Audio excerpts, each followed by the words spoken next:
देखिए, पिछले लोकसभा चुनाव में सिसवन ओवर ब्रिज को लेकर के जो सिसवन ढाला है 91 उसका संख्या है, उसको लेकर के चुनाव में एक इशू बनाने की कोशिश की गई थी। हमसे भी पूछा जा रहा था कि आप बतावें कि आप सिसवन ढाला बनवाएंगे कि नहीं बनवाएंगे, और ख़ास करके पत्रकार कैसर साहब की तरफ से ज़्यादा सवाल उठता है। हम बार बार कहते थे कि देखिए, हम इसको माननीय रेल मंत्री तक इस संवाद को मैंने पहुंचाया है और उन्होंने मंजूरी दे दी है, जिसका कागजात मैं दे रहा हूं रेलवे बोर्ड का। बाकी कौन लोग क्या कर रहे हैं, किनको क्या कहने से भरोसा होगा, वो खुद समझे। जब कोई सोशल एक्टिविस्ट यानी कि समाज सेवी या कोई पत्रकार किसी बड़े मुद्दे को उठाता है और उस मुद्दे पे अपने जनप्रतिनिधियों का ध्यान आकर्षित करता है और उससे उस मुद्दे को हल करने का प्रयास किया जाता है, और अगर वो हल हो जाता है तो वो समाज सेवी हो या एक पत्रकार अपने आप को विजयी प्राप्त करता और अपने आप को गौरवान्वित महसूस करता है। ऐसा लगता है कि उसने जो काम किया, जो एक सार्थक पहल उसने किया, उस पहल का परिणाम भी मिला और उसके बाद आने वाले समय में उसको प्रोत्साहन करने का भी मौका मिल जाता है। ये बातें आज मैं इसलिए कह रहा हूं क्योंकि सीवान का एक बड़ा समस्या था सिसवन ढाला। सिसवन ढाला को लेकर के कई तरह की बातें कही जाती थी। हालांकि कई जनप्रतिनिधि सवाल के घेरे में भी हैं, लेकिन अब जिस तरीके से धीरे धीरे अगर देखा जाए तो एक उम्मीद की किरण नजर आ रही है। ऐसा लग रहा है कि अब सिसवन ढाला का जो बड़ा समस्या था वो शायद कि हल हो जाएगा। ये बातें आज मैं इसलिए कह रहा हूं कि सीवान की जो सांसद हैं विजय लक्ष्मी कुशवाहा, उनके पति पूर्व विधायक रह चुके रमेश सिंह कुशवाहा ने आज प्रेस कॉन्फ्रेंस किया और उस प्रेस कॉन्फ्रेंस में सिसवन ढाला के जो बड़े मुद्दे थे उन मुद्दों पे उन्होंने क्या कुछ निर्माणाधीन को लेकर के या कुछ आगे क्या कुछ कार्रवाई हो रही है, उस पे कितना कुछ वो बढ़ चुके हैं, इसको उन्होंने प्रेस को जानकारी दिया। लेकिन उसमें सबसे खुशी की बात है कि यस 24 न्यूज ने जिस पहल को किया था और बार बार जिस सवाल को हमने उठाने का प्रयास किया था वो उनके नजरों तक था और उन्होंने आज प्रेस के सामने इसको कबूल भी किया कि यस 24 न्यूज का जो सवाल बार बार आता रहा उसको भी हम लोगों ने मद्देनजर रखा है। चलिए, किसी भी जनप्रतिनिधि के लिए एक बड़ा ये महत्वपूर्ण बिंदु होता है कि आम जनता के हितों की वो किस तरीके से ध्यान रखता है। सिसवन ढाला एक बड़ा समस्या है। सिसवन ढाला जिस तरीके से आए दिन, हालांकि अब तो दिन ब दिन उसका जो हालात है काफी बदतर होता जा रहा है। जिस तरीके से ट्रैफिक नियम वहां का है या जो खास करके जो वहां का जो ट्रैफिक व्यवस्था है वो चरमराता जा रहा है। हालांकि सिसवन ढाला की समस्या के बारे में हम लोगों ने बार बार उठाया और हमेशा उसको हम लोग प्रयास करते रहे कि एक बड़ा मुद्दा बने, लेकिन विजय लक्ष्मी कुशवाहा के जो पति हैं, खास करके पूर्व विधायक रह चुके हैं रमेश सिंह कुशवाहा, उन्होंने इसे मुद्दा नहीं बनाया, बल्कि वो ये बात कह रहे थे कि मैं इसको काम करने का प्रयास करूंगा। और उनका ये पहला कदम आज साबित हो रहा है कि सच में वो इस बात को लेकर के काफी जो है कि सेंसिटिव है, सीरियस है। तभी उन्होंने आज बताया कि डीपीआरओ जो है कि मंजूर कर लिया गया है, बिहार सरकार के पास भी उसको दे दिया गया है और अब जल्द जो है कि निर्माण करने का प्रक्रिया शुरू किया जाएगा। उन्होंने प्रेस को संबोधित करते हुए क्या कुछ कहा, आप खुद देखिए। पिछले लोकसभा चुनाव में सिसवन ओवर ब्रिज को लेकर के जो सिसवन ढाला है 91 उसका संख्या है, उसको लेकर के चुनाव में एक इशू बनाने की कोशिश की गई थी। हमसे भी पूछा जा रहा था कि आप बतावें कि आप सिसवन ढाला बनवाएंगे कि नहीं बनवाएंगे, और ख़ास करके पत्रकार कैसर साहब की तरफ से ज़्यादा सवाल उठता है। हम बार बार कहते थे कि देखिए, हम इसको चुनावी मुद्दा नहीं बनाएंगे, हम काम में विश्वास रखते हैं, हम नीतीश जी के पार्टी के से चुनाव लड़ रहे हैं। तो मैंने इस पर काम किया। रेल मंत्री से जाकर के दिल्ली में माननीय सांसद विजय लक्ष्मी देवी जी के साथ हम गए थे और हमारे पार्टी के कार्यकारी अध्यक्ष है श्री संजय झा भी थे। हम लोगों ने माननीय रेल मंत्री से मिला और मिल करके हमने कहा कि भाई सिसवन जो ढाला है उस पर महीने में कम से कम 2-4 लोग जो बीमार लोग होते हैं उनकी मौत हो जाती है ढाला बंद होने के चलते। इसलिए इस ढाले का निष्पादन जल्द किया जाए और जल्द से जल्द इसकी स्वीकृति रेलवे बोर्ड दे और वहाँ काम शुरू हो।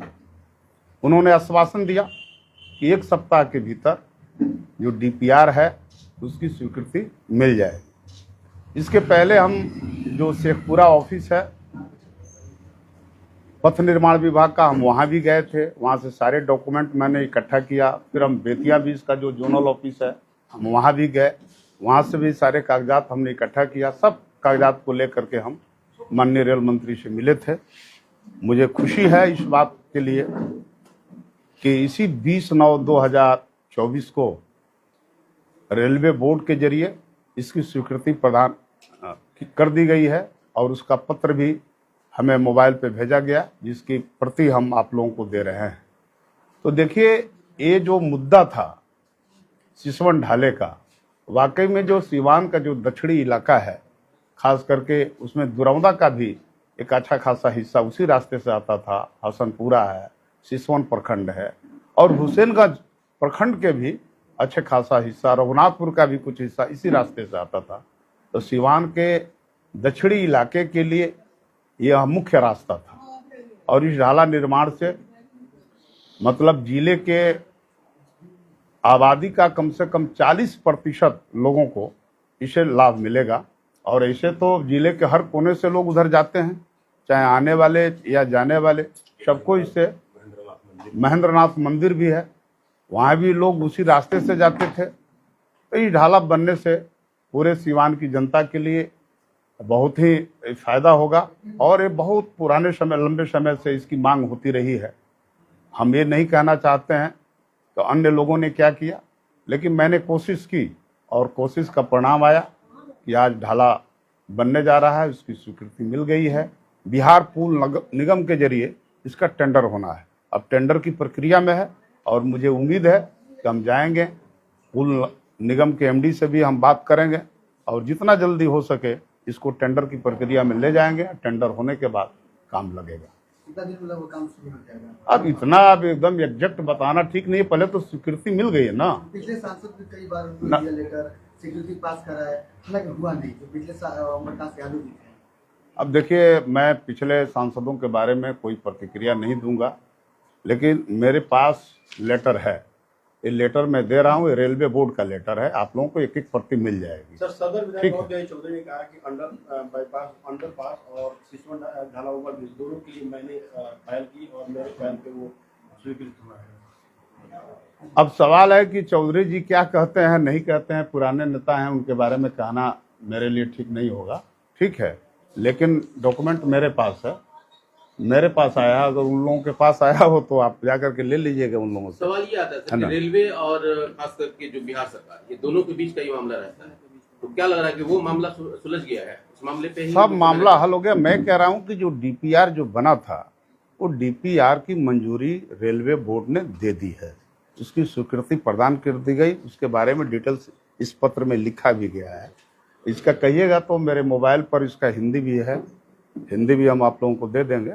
ये सब कुछ हो गया है और इसको बिहार पुल निगम को बनवाना है। इसमें जो लागत राशि है 92 करोड़ 16 लाख है, जिसका आधा हिस्सा बिहार सरकार देगी और आधा केंद्र सरकार देगी। ये भी तय हो गया है, इसमें पॉलिसी नीतिगत निर्णय यही है कि आधा बिहार सरकार को देना है और आधा केंद्र सरकार को देना बनेगा ये नहीं, ओवर ब्रिज बनेगा। अब इसी की तरह सर कई समस्याएं सीवान में आ रही है। अभी कचहरी ढाला पर भी लगभग देखा जाए तो उसी तरह से जाम लग रहा है और एक नया मुद्दा अब सामने आ रहा है, उस पर आपका नजर है कि नहीं सर? देखिए, पहली बात तो पहले इसको हो जाने दीजिए आप लोग, पहले एक एक काम करते चलिए ना। समस्याएं तो बहुत है, पहले मुख्य बीमारी का इलाज हो जाए, उसके बाद जो अन्य बीमारियां होगी उसको भी देखा जाएगा। इस पर हम बात नहीं करेंगे, मुख्य इशू हमारे यही, इस पर बात करेंगे अगले इशू पर अगले बार। देखिए, हमारा काम किसी को भरोसा दिलाना नहीं है, ठीक है। अब लोग क्या कहते हैं नहीं कहते हैं लोग जाने, हमारा काम है काम करना। हमने इसके लिए पहल की है और माननीय रेल मंत्री तक इस संवाद को मैंने पहुंचाया है और उन्होंने मंजूरी दे दी है, जिसका कागजात मैं दे रहा हूं रेलवे बोर्ड का। बाकी कौन लोग क्या कर रहे हैं, किनको क्या कहने से भरोसा होगा, वो तो वो खुद समझें।